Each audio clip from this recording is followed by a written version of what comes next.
Welcome, aspiring mocktail mixologist, to my mixology channel. Please subscribe now and click the bell icon to never miss any liquid magic that comes in your way.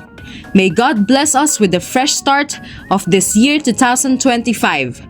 I would like to introduce our most sophisticated mocktail, the ETHEREAL RESORT, which brings you in an actual resort.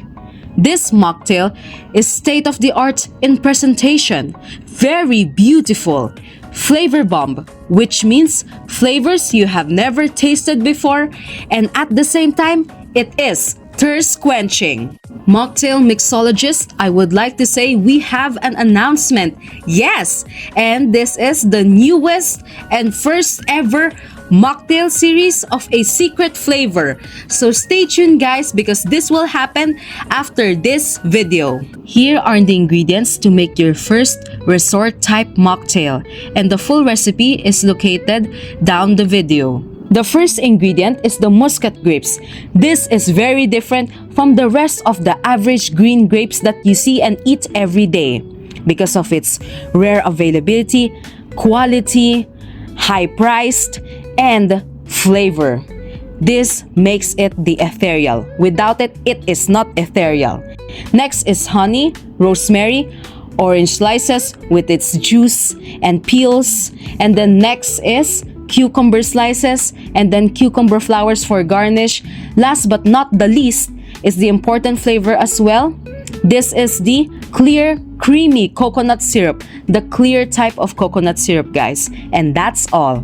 Therefore, let's start making the ETHEREAL RESORT mocktail right now. You can use any shaker, but for today, I would like to use the cobbler shaker because it is brand new. The first step is to add many pieces of Muscat grapes, the main ingredient of the ETHEREAL mocktail. For the unique flavor combination is to add clear coconut syrup. Step 3. For that freshness, soothing, and cooling taste is to add fresh slices of cucumber. Be generous with it. The next step is to add citrus flavor.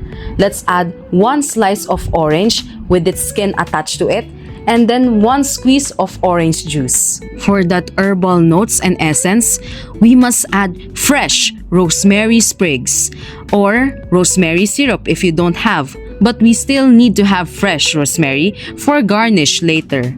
Let's muddle all the ingredients together. Remember guys, muddle it or pound it. Don't use a blender, for the flavors and essential oils will not be the same. Mixologist, you must remember that muddling and pounding is very important because it releases its full potential oils and flavors.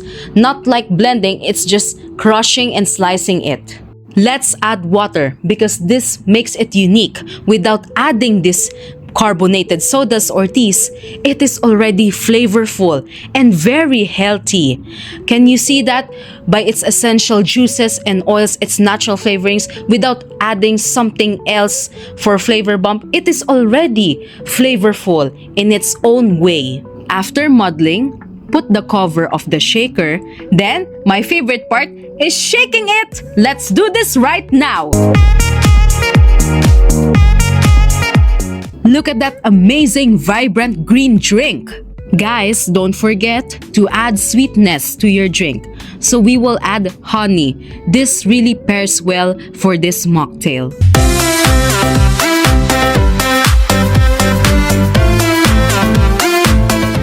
To dissolve the honey, we will shake everything again. Everything is finished, so we will assemble and garnish our drinks right now. Prepare your glass, ice cubes, strainer, tongs, and garnishes. Now, add generous of ice cubes to your glass because the drink needs to be cold.